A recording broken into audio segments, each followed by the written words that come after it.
우리가 시작할 때에 확신한 것을 끝까지 견고히 잡고 있으면 그리스도와 함께 참여한 자가 되리라.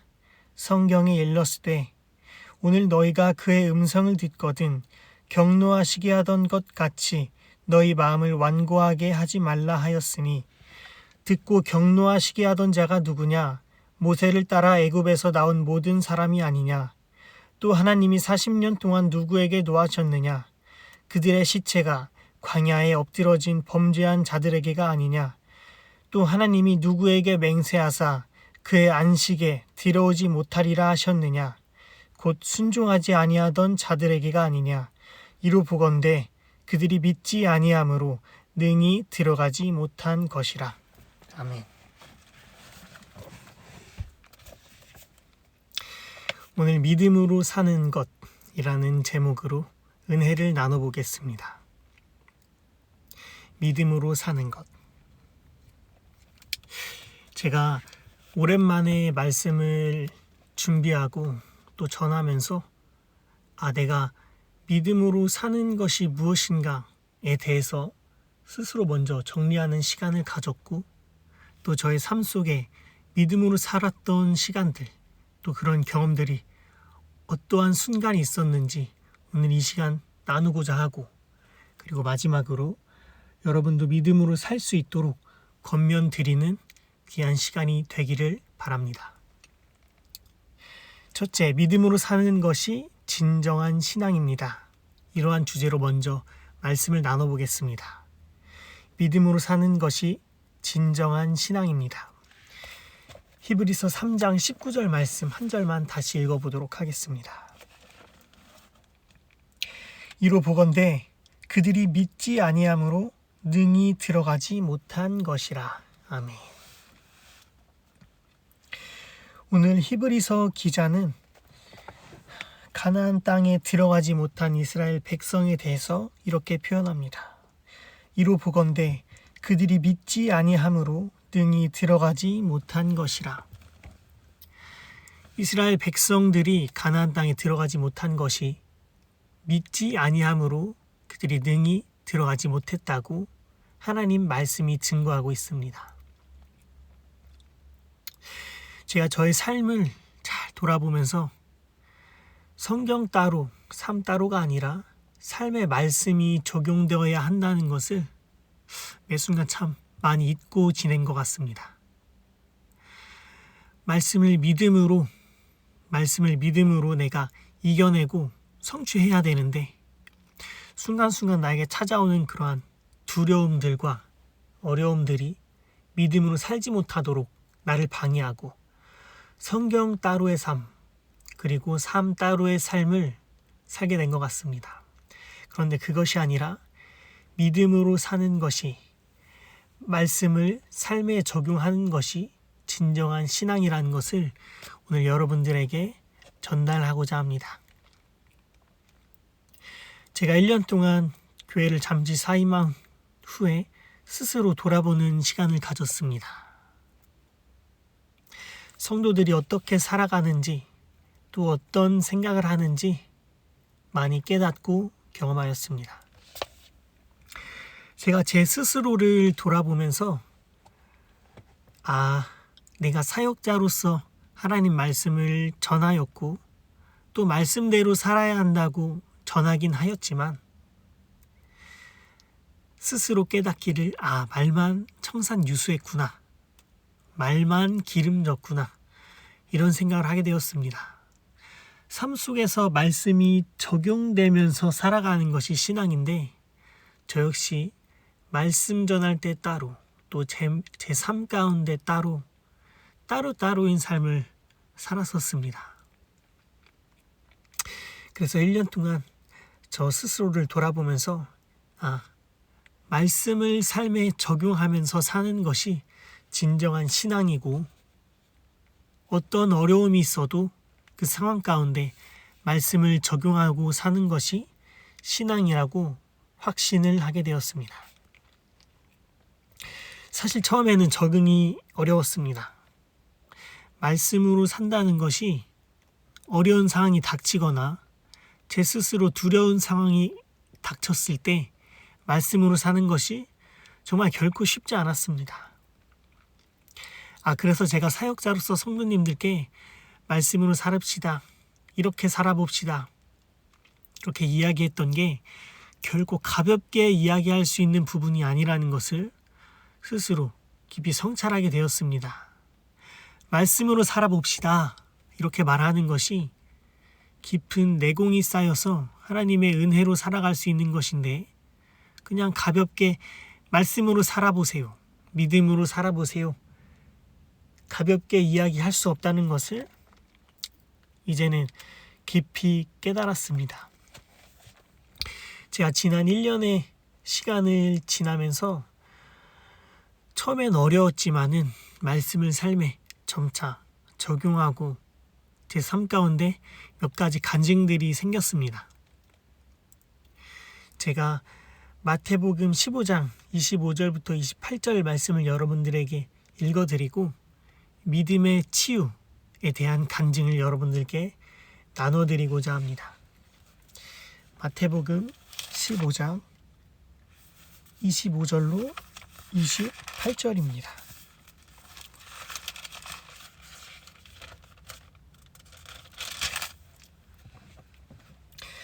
여자가 와서 예수께 절하며 이르되 주여 저를 도소서. 대답하여 이르시되 자녀의 떡을 취하여 개들에게 던짐이 마땅하지 아니하니라. 여자가 이르되 주여 올소이다마는 개들도 제 주인의 상에서 떨어지는 부스러기를 먹나이다 하니 이에 예수께서 대답하여 이르시되 여자여 내 믿음이 크도다. 내 수원대로 되리라 하시니 그때로부터 그 딸이 나으니라. 아멘. 제가 교회를 사임하고 약 1년 정도 동안 많은 것을 경험했습니다. 스스로 믿음이 약하여졌던 때도 있고 취업을 해서 일을 했던 그런 경험들도 지금 겪고 있고 그리고 스스로 좀 몸이 안 좋았었던 경험도 있습니다.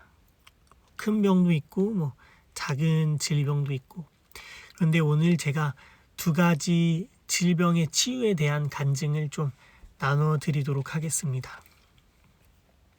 제가 어느 날 거울을 봤는데 눈 밑에 어떠한 피부병이 조금 생겼더라고요. 그래서 그 피부를 보면서 이거를 조금 짜내거나 좀 찔러서 좀 없애야겠다는 생각을 하고 좀 한참을 좀 주물렀습니다. 그런데 한참을 주무르고 짜려고 해도 그게 나오지 않더라고요. 이 눈 밑에 이게 왜 생겼지? 하고서 인터넷에 검색을 해보니까 비립종이라는 피부 질환이었습니다. 그래가지고 이걸 어떻게 치료를 해야 되나 하고 가까운 사람에게 물어보니까 이것은 스스로 치료를 할 수가 없고 꼭 병원에 가서 레이저로 치료를 받아야 된다고 이야기를 하는 것입니다. 그래서 제가 인터넷에 또 따로 알아보니까 스스로 치료는 불가능하고 꼭 병원에 가서 레이저로 치료를 받아야지 이게 낫는다고 이야기를 하더라고요.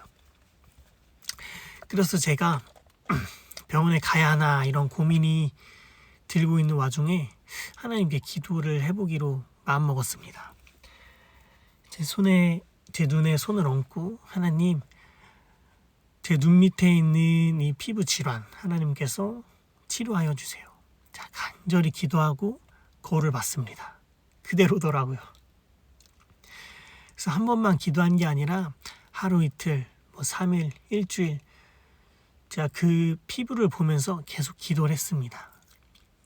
그런데 어느 날 아침에 제가 세수를 하면서 그 비립종이 난 피부를 살짝 건드리니까 뚝 하고 떨어지더라고요. 할렐루야. 전 하나님께 믿고 기도했습니다. 병원에 가서 꼭 치료해야 되는 것이 아니라 하나님께서 이 나의 피부를, 질병을 치료해 주실 것을 기도했습니다. 시간이 지나니까 하나님께서 깨끗하게 치료해 주셨습니다. 그래서 이제 거울을 볼 때 깨끗한 제 눈을 보면서 하나님께서 치료하셨다는 그 믿음을 가지고서 제 얼굴을 보고 깨끗하게 세수를 하고 그렇게 지내고 있습니다. 그리고 또 한 가지 간증. 제가 1년 전에 원래도 좀 갖고 있던 질병이었는데 좀 갑작스레 좀 안 좋아졌습니다. 그래서 원래도 대학병원에서 주기적으로 치료를 받고 관리를 하고 있던 차에 다른 병원에 가서 검사를 받아보니까 상태가 많이 좋지 않다. 그래서 이거는 빨리 수술을 해야 된다 이렇게 말씀을 하시더라고요. 그래서 다른 병원에 가서 한 군데만 가서 검사를 받아보는 게 저는 조금 불안한 마음이 있어가지고 다른 병원들도 몇 군데 방문했습니다. 그런데 첫 번째 갔던 그 병원에서 뿐만이 아니라 다른 병원에서도 또 다른 병원에서도 이거는 수술 치료를 받아야 된다 이렇게 말씀을 하시더라고요. 제가 그때 굉장히 두려운 마음이 들었습니다. 이거 수술이 잘못되면 어떡하지? 수술 끝나고 경과가 좋지 않으면 어떡하지? 제가 그런 많은 좀 경험들, 고민들, 두려움들이 제 안에 가득했습니다. 수술 날짜를 잡아놓고 정말 기도를 많이 했습니다. 하나님, 제 눈 깨끗하게 치료해 주세요. 그래도 하나님께서 세우신, 하나님께서 부르신 사역자인데 어디 가서 제 눈에 큰 질병이 있어가지고 하나님 영광을 가리면 안 되고, 또 제가 제 몸도 스스로 치료를 못하는데 남을 치유할 수 있다고 어떻게 기도를 해주겠습니까? 이런 마음으로 정말 간절히 기도하고 또 그 와중에도 많은 두려움에 휩싸였던 것 같아요. 그래서 시간이 되고 수술을 받았는데 정말 다행히도 정말 수술이 잘 되었습니다. 사실 이 눈에 대한 수술이 성공률이 그렇게 높지 않더라고요. 굉장히 좀 낮은 편에 속하는데 제 눈 수술이 정말 성공적으로 잘 끝났습니다. 그래서 선생님께서 항상 하시는 말씀이 이례적인 케이스다 이렇게 말씀하시더라고요. 하는 게 정말 감사했습니다. 그리고 몇 달이 지나고 수술한 반대쪽 눈도 또 갑작스레 안 좋아졌습니다. 첫 번째 수술을 하면서 저 많은 두려움을 겪었고 무서움을 겪었는데 첫 번째 겪으면은 두 번째 안 그럴 줄 알았는데 또 그런 두려움이 생기더라고요. 반대쪽 눈 수술 잘 돼야 되는데 안 좋아지면 어떡하지? 이런 두려움이 생기더라고요. 사실 믿음으로 사는 것이라는 제목으로 오늘 여러분들에게 은혜를 전하는데, 사실 저는 그 두려움에서 쉽게 헤어나오지 못했습니다. 첫 번째 수술도 그렇고 두 번째 수술도 그렇고 반대쪽 눈도 수술을 준비하면서 많은 두려움에 휩싸였습니다. 하나님께서 반드시 치료해 주신다는 믿음을 가지고서 제가 그 수술대로 나아갔어야 되는데 그렇게 나아가지 못했습니다. 지금 돌아보면 그런 것 같아요. 그래서 작년 11월 달 말쯤에 11월 중순쯤에 수술 날짜를 잡고 수술을 하였습니다. 근데 반대쪽 눈을 수술을 하였는데 결과가 좋게 잘 나올 줄 알았는데 한 1, 2주 있다가 경과를 보러 병원에 방문을 하니까 수술이 조금 잘못되었다, 잘 안 되었다 이렇게 말씀하시더라고요. 저에겐 정말 청천벽력 같은 이야기였습니다. 많은 분들이 질병 때문에 병원에 가면은 그 의사 선생님 앞에서 굉장히 얼어붙습니다. 긴장도 많이 하게 되고. 저도 굉장히 긴장한 마음으로 제 검사 결과를 들으러 갔는데 결과가 좋지 않다고 다시 수술을 해야겠다고 말씀을 하시더라고요. 그래서 저는 정말 깜짝 놀라가지고 많은 두려움에 좀 휩싸이게 되었습니다. 그런데 그 와중에도 저 하나님께 기도하길 하나님께서 깨끗하게 주님의 보혈로 치료하여 주신다. 이런 믿음을 가지고서 제가 수술대로 다시 나갔던 것 같아요. 수술을 마치고서 한 일주일 있다가 다시 한번 경과를 보게 되었습니다. 그래서 검사 결과를 보는데 잘 됐겠지? 이런 마음이 제 안에 조금 있었는데 선생님께서 결과가 좋지 않습니다. 또다시 이런 말씀을 하시더라고요. 굉장히 좌절했어요. 제가 오른쪽 눈을 수술했을 때처럼 왼쪽 눈도 잘 될 거라고 이렇게 막연한 기대를 가지고 갔는데 재수술을 했는데도 결과가 좋지 않다. 그래서 다시 한번 해야 된다. 말씀을 하셔가지고 또다시 3번째 재수술을 받게 되었습니다. 수술을 받고 그리고 분명히 괜찮을 거라는 그런 생각을 믿음을 스스로 갖도록 노력했습니다. 일주일이 지나고 다시 한번 검사 결과를 봤는데 이번에는 잘 될 거야. 그런데 결과를 받으러 가는 제 마음은 굉장히 무거웠습니다. 많이 불안하였고 많이 두려웠습니다. 그래서 의사 선생님께서 말씀하시기를 이번에도 결과가 좋지 않습니다. 다시 한번 수술을 해야 될 것 같습니다. 말씀을 하셨습니다. 정말 마음이 어렵더라고요.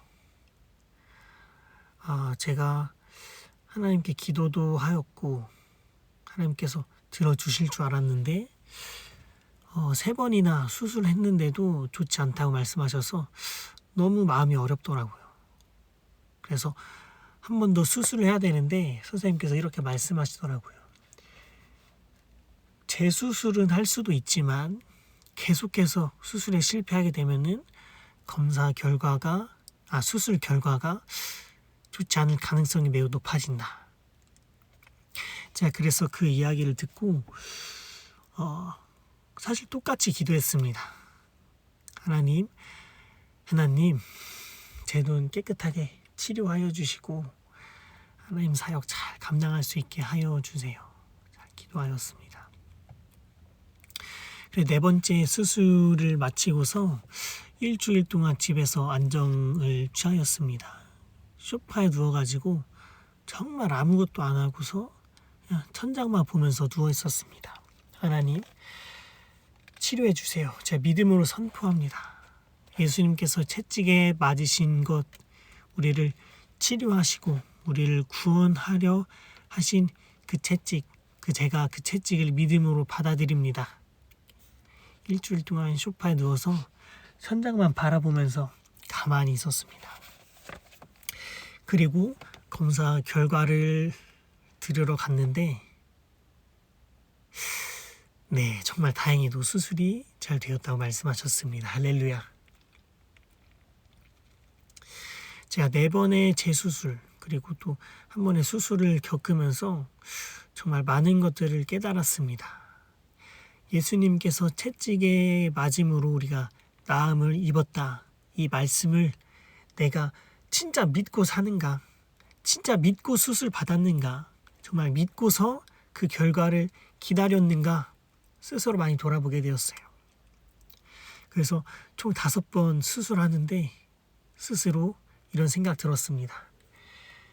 믿음으로 사는 것이 그냥 말만 청산유수하게 하는 것이 아니라 정말 마음으로 믿어 입으로 시인하여 질병이 치료받고 구원에 이르는 것이구나. 정말 깊게 깨달았습니다. 그래서 첫 번째, 믿음으로 사는 것이 진정한 신앙입니다. 이러한 주제를 여러분들에게 전달할 때 여러분들 갖고 계신 어려움들 있으실 겁니다. 저와 같이 질병으로 어려워하시는 분들이 있으실 거고 혹은 직장이나 취업에 대해서 어려워하시는 분들이 있으실 거고 이러한 어려움 가운데 여러분들이 낙심하지 말고 내가 진심으로 마음으로 믿어 입으로 시인하고 구원받는 것처럼 여러분들의 문제도 해결받게 되기를 간절히 소망합니다. 두 번째입니다. 나의 미래도 믿음으로 사는 것입니다. 나의 미래도 믿음으로 사는 것입니다. 히브리서 3장 19절 말씀 한 번 더 읽어보도록 하겠습니다. 히브리서 3장 19절 말씀. 이로 보건대 그들이 믿지 아니함으로 능히 들어가지 못한 것이라. 이로 보건대 그들이 믿지 아니함으로 능히 들어가지 못한 것이라. 아멘.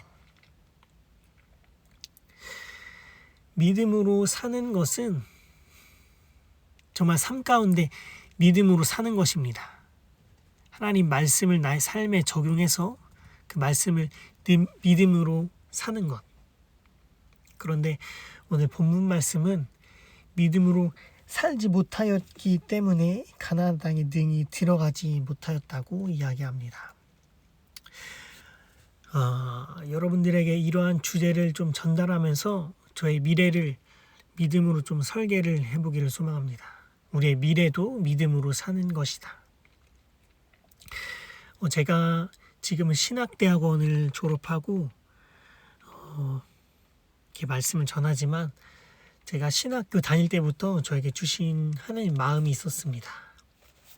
저에게 주신 하나님 마음, 말씀으로 저에게 주셨는데 여호수아 17장 15절 말씀 제가 읽어드리도록 하겠습니다.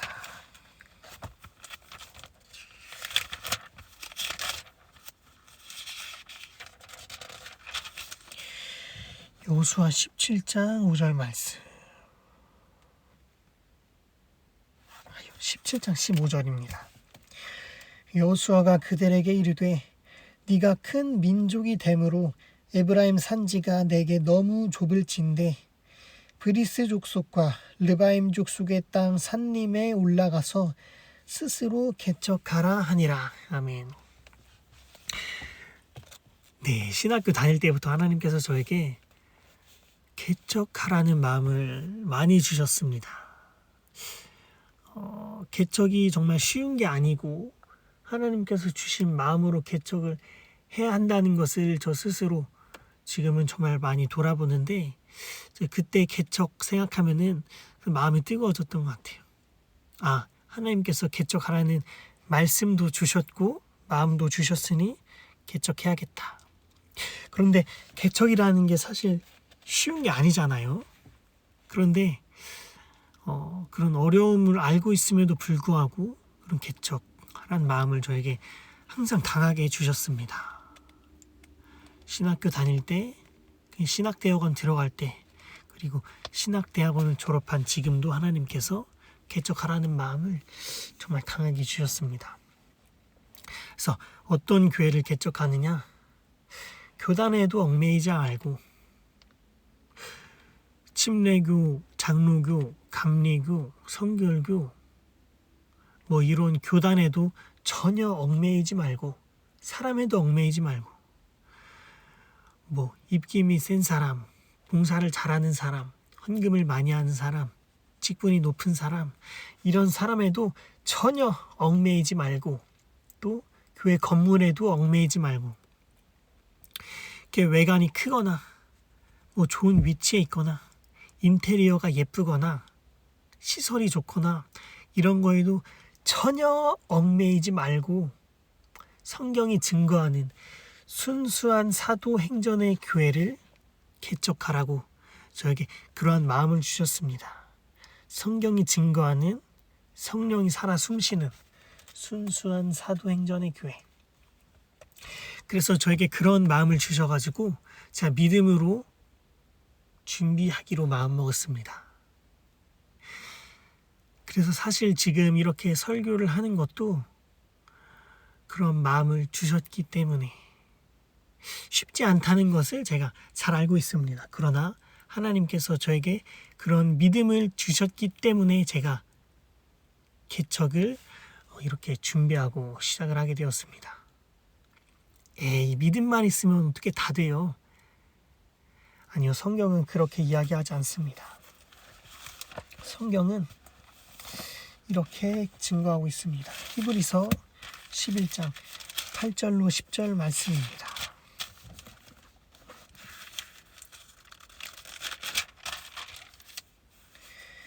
히브리서 11장 8절로 10절 말씀. 믿음으로 아브라함은 부르심을 받았을 때 순종하여 장래의 유업을 다시 읽겠습니다. 믿음으로 아브라함은 부르심을 받았을 때 순종하여 장래의 유업으로 받을 땅에 나아갈새 갈 바를 알지 못하고 나아갔으며 믿음으로 그가 이방의 땅에 있는 것 같이 약속의 땅에 거류하여 동일한 약속을 유업으로 함께 받은 이삭 및 야곱과 더불어 장막에 거하였으니 이는 그가 하나님이 계획하시고 지으실 터가 있는 성을 바랐습니다. 아멘. 아브라함이 믿음으로 나아갔다고 성경이 증거하고 있습니다. 믿음으로. 아브라함이 어떠한 증거를 가지고 나간 게 아니라 믿음을 가지고 나아갔습니다. 하나님께서 아브라함에게 본토 친척 아비의 집을 떠나 내가 너에게 명한 그 땅으로 가라 말씀만 하셨는데 아브라함은 믿음으로 그 땅으로 나아갔습니다. 거기에 어떠한 준비가 된 과정도 전혀 없는 상태에서 아브라함은 믿음으로 나아갔습니다. 그래서 우리 삶에도 어떠한 증거 때문에 내가 나아가는 것이 아니라 하나님께서 우리에게 주신 마음의 말씀, 마음의 영의 울림을 따라서 우리가 나아가기를 권면드립니다. 그래서 저도 개척을 준비하고 시작하면서 믿음으로 시작하게 되었습니다. 왜? 하나님께서 그러한 믿음을 주셨기 때문에 나의 미래도 믿음으로 사는 것입니다. 그래서 믿음으로 준비하면서 오늘 말씀에 이러한 것들을 좀 전하고자 합니다. 사역자는 두 종류의 사역자가 있다고 볼 수도 있습니다. 관점에 따라서는 더 여러 종류의 사역자가 있다고 이야기도 할 수 있지만 제가 두 종류의 사역자를 나누면서 말씀을 조금 더 이어가 보겠습니다. 첫 번째는 약간 신학적인 용어지만 카리스마적 방랑자 이러한 종류가 있고 두 번째는 공동체 조직가가 있습니다. 카리스마적 방랑자가 뭐냐? 하나님께 100% 온전히 의지하면서 살아가는 사역자. 꼭 사역자뿐만이 아니라 성도님들 또한 마찬가지입니다. 정말 100% 하나님께 의지하고 하나님께서 채워주신다는 믿음만 가지고 살아가는 사람. 그래서 이러한 말씀이 있습니다. 마태복음 6장 25절부터 34절 말씀. 그러므로 내가 너희에게 이르노니 목숨을 위하여 무엇을 먹을까 무엇을 마실까 몸을 위하여 무엇을 입을까 염려하지 말라. 목숨이 음식보다 중하지 아니하며 몸이 의복보다 중하지 아니하냐. 공중의 새를 보라. 심지도 않고 거두지도 않고 창고에 모아들이지도 아니하되 너희 하늘 아버지께서 기르시나니 너희는 이것들보다 귀하지 아니하냐. 너희 중에 누가 염려함으로 그 키를 한 자라도 더할 수 있겠느냐. 또 너희가 어찌 의복을 위하여 염려하느냐. 들의 백합화가 어떻게 자라는가 생각하여 보라. 수고도 아니하고 길쌈도 아니하느니라. 그러나 내가 너희에게 말하노니 솔로몬의 모든 영광으로도 입은 것이 이 꽃 하나만 갖지 못하였느니라. 오늘 있다가 내일 아궁이에 던져지는 들풀도 하나님이 이렇게 입히시거든. 하물며 너희일까 보냐 믿음이 작은 자들아. 그러므로 염려하여 이르기를 무엇을 먹을까 무엇을 마실까 무엇을 입을까 하지 말라. 이는 다 이방인들이 구하는 것이라. 너희 하늘 아버지께서 이 모든 것이 너희에게 있어야 할 줄을 아시느니라. 그런즉 너희는 먼저 그의 나라와 그의 의를 구하라. 그리하면 이 모든 것을 너희에게 더하시리라. 그러므로 내일 일을 위하여 염려하지 말라. 내일 일은 내일이 염려할 것이요 한날의 괴로움은 그날로 족하니라. 아멘. 그래서 한 종류의 사역자 또 한 종류의 성도들은 온전히 하나님께 맡기고 무엇을 입을까 무엇을 먹을까 무엇을 입을까 전혀 염려하지 않은 채 하나님께 온전히 맡겨 드림으로 살아가는 그런 믿음의 신앙생활, 또 이런 신앙생활 하는 사역자, 성도들이 있는가. 반면에 두 번째, 공동체 조직가. 예를 들면은 바울의 자비량 사역자 같은 케이스입니다. 바울이 다른 사역자들과 굉장히 많은 다툼을 겪었는데, 이 다툼을 겪은 이유가 바울이 자비량 사역을 했기 때문입니다. 다른 사역자들은 무엇을 입을까, 무엇을 먹을까, 무엇을 입을까 전혀 염려하지 않고, 어디서 잘지도 전혀 염려하지도 않고 100% 온전하게 하나님께 맡겨드리는 신앙생활을 하였는데, 사도 바울을 보니까 천막을 만들어서 사람들에게 팔고 그 판 돈을 가지고서 사역을 하고 또 생계를 꾸려나가는 그 모습을 보면서 많은 사역자들이 바울에 대해서 많은 비난을 하였습니다. 어떻게 온전하게 하나님을 믿지 못하고 너의 노력과 너의 의지로 살아가느냐. 그래서 사도 바울과 다른 카리스마적 방랑자의 성향을 가진 사람들과 많은 갈등을 겪었어요. 다툼을 겪고. 그런데 하나님께서 세우신 사역자들과 성도들의 삶의 모습은 여러 가지가 있고, 우리가 그 부분은 조금 유연하게 생각하길 바랍니다. 둘 다 맞는 것이에요. 그래서 사역자가 어떻게 일을 하면서 살아가는가 전혀 비난할 필요도 없고, 반대로 사역자가 100% 하나님께만 의지해서 무엇을 먹을까, 무엇을 입을까, 또 어떻게 살아갈까 염려하지 않는 것을 보고서 어떻게 저렇게 살아가지? 전혀 비난할 것도 전혀 없는 것입니다. 하나님께서 계획하시고 세우신 모든 성도들과 사역자의 모습에서는 각양각색의 모습을 찾아볼 수가 있는 것입니다. 그래서 제가 나의 미래도 믿음으로 사는 것임을 준비하고 개척을 준비하면서 두 가지 모두 다 잘 적절히 조율해서 준비를 해보기로 마음을 먹었습니다. 그래서 제가 바울처럼 자비랑 사역가로서 저의 직업을 가지고서 사역을 해야겠다, 이런 마음을 가지고서 제가 준비를 하기로 마음먹었습니다. 첫 번째 시도예요. 그런데 저의 이런 첫 번째 시도 가운데 세상에서 제가 이런 말을 한번 들었던 경험이 있습니다. 기술 하나면 평생 먹고 산다. 기술 하나면 평생 먹고 산다. 제가 그래서 그 기술을 배우기 위해서 정말 열심히 노력하고 돈도 투자하고 시간도 투자하고 결국에는 자격증도 취득해가지고 이제 됐다. 이제 이것만 있으면 사역도 잘하고 내가 먹고 사는 생계도 책임질 수 있고 가정도 책임질 수 있고 이제 됐다. 이렇게 생각했는데 지금 돌아보면은 여러분들에게 확신 있게 이렇게 말씀드릴 수 있을 것 같습니다. 세상의 말은 100%가 다 거짓말입니다. 100%가 다 거짓말입니다.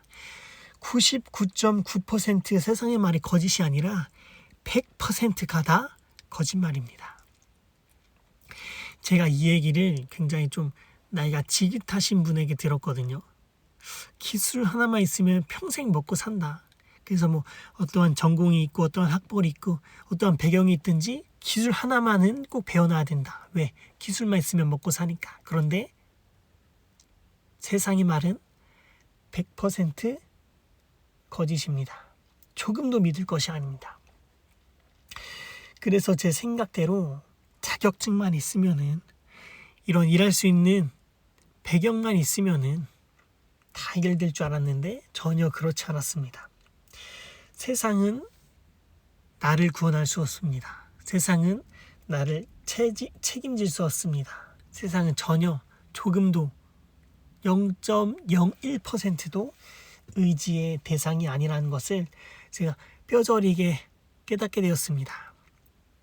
지난 1년간 제가 이것을 정말 뼈저리게 깨달았습니다. 세상의 것은 조금도 의지할 것이 아니구나. 그러면은 우리가 무엇을 의지해야 될까요? 하나님의 말씀을 믿는 것을 의지해야 됩니다. 할렐루야. 그래서 제가 첫 번째 시도를 완벽하게 실패하고 두 번째 시도를 하나님께 믿음으로 기도하면서 준비하고 있습니다. 하나님께 또 다른 자비량 사역자의 모습을 기도하면서 준비하고 있는데, 제 마음 가운데 매 순간마다 찾아와서 두려움을 심어주고 불편한 마음을 심어주고 있습니다. 부정적 감정의 침투라고 이야기를 좀 드릴 수 있을 것 같습니다. 믿음을 계속해서 방해하는 거예요. 우리 믿음을 방해하는 어떤 것들이 있는지 좀 여러분들에게 나눠보고자 합니다. 감각지식, 내가 눈으로 보는 거, 내가 귀로 듣는 거, 손에 잡히는 거. 사람들은 이러한 감각지식에 굉장히 약점을 가지고 있습니다. 무섭게 만들어요. 실패할 것 같게 만들어요. 두렵게 만들어요. 실패하면 어떠지? 나가면 어쩌지? 제가 두 번째 시도를 하면서 이런 감정들이 제 안에 계속해서 들어오는 거예요. 그리고 두 번째로 사람들이 하는 이야기를 제가 동의하는 거예요. 이러한 배경은 만들어 놔야 된다.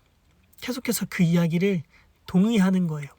하나님 말씀만 100% 진리라는 걸 알고 있음에도 불구하고 세상의 말에 지적으로 동의하는 거예요.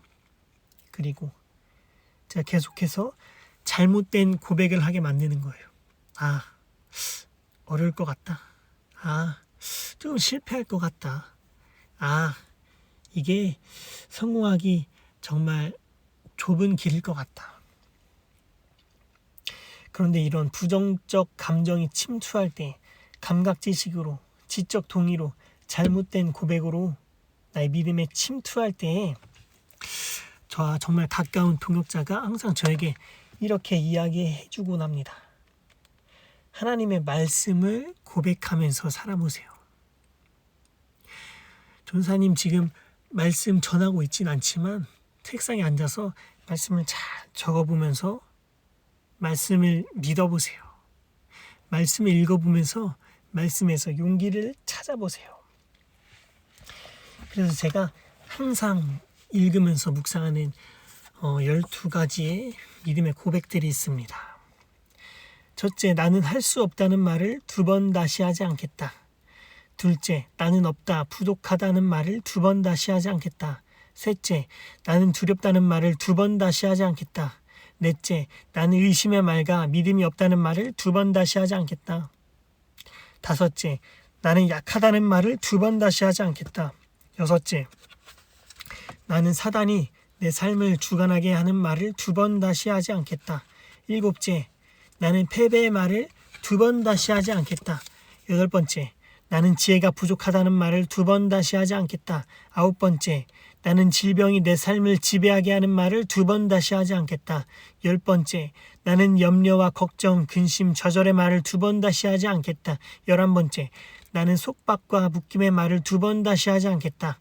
마지막 12번째, 나는 정죄하는 말을 2번 다시 하지 않겠다. 그래서 이러한 12가지 믿음의 말을 계속해서 선포하면서 제 안에 생기는 두려움, 제 안에 생기는 염려, 제 안에 생기는 걱정, 제 안에 생기는 할 수 없다는 말, 이런 말들을 계속해서 떠나보내고 있어요. 그래서 하나님 말씀만 믿으면서 세상이 뭐라고 하든지, 세상이 아무리 어렵다, 힘들다, 실패한다, 두렵게 한다, 아무리 어떤 말 하든지 하나님 말씀을 100% 신뢰하고 나갈 것이라고 제가 하나님 앞에 기도하고 선포하고 있습니다. 그래서 나의 미래도 믿음으로 사는 것인데 교회 개척도 믿음으로 하고 제가 하나님께 100% 치료받았던 것도 믿음으로 하였었고 그리고 우리의 미래도 믿음으로 준비하며 나아가는 것임을 여러분들에게 권면드립니다. 믿음으로 사는 것. 우리 삶에 홍해가 앞길을 막고 뒤는 군사들이 쫓아오는 그런 상황들이 정말 많이 있을 거라시라고 생각합니다. 왜냐? 세상은 100% 다 거짓말이고 우리에게 무엇인가 항상 빼앗아 가려고 하고 우리가 평안하게 살아가지 못하게 하려는 그런 악한 사단이 주관하고 있기 때문에 세상 항상 어려울 것입니다. 그런데 믿음으로 사는 것은 홍해가 앞길을 막고 뒤는 군사들이 쫓아와도 길이 열릴 것이라는 믿음으로 살아가는 것이 하나님께서 우리에게 원하시는 믿음의 신앙생활인 줄로 믿습니다. 믿음으로 가나안 땅에 들어가지 못하기를 선택할 것인지, 믿음으로 가나안 땅에 들어갈 것임을 선택할 것인지, 믿음으로 홍해가 앞길을 막고 뒤는 군사들이 쫓아오기 때문에 망할 것을 선택할 것인지, 혹은 믿음으로 홍해가 앞길을 막고 뒤는 군사들이 쫓아와도 길이 열릴 것이라는 믿음을 선택할 것인지, 여러분들은 믿음을 선택하는 귀한 성도 여러분 되기를 간절히 소망합니다. 제가 1년 동안 질병 그리고 직장에 대한 어려움들을 겪으면서 제가 이렇게 선포하고 말씀을 마무리하면 좋을 것 같습니다. 제가 양쪽 눈에 대해서 5번 재수술을 하면서 이러한 마음이 들었어요. 나는 믿음으로 치유받는 게 아니라 주님, 저는 믿음으로 100% 다 나았습니다. 예수님께서 채찍에 맞으심으로 내가 100% 나음을 입었습니다. 주님, 제가 저의 의지와 노력으로 자비랑 사역을 준비하는 것이 아니라 하나님의 100% 한량없는 은혜로 이미 이루었으니 제가 그 하나님께서 주시는 것을 받아 누리면서 사역하겠습니다. 이렇게 여러분들에게 고백하겠습니다. 여러분들도 삶 가운데서 분명히 어려운 점들이 있을 것입니다.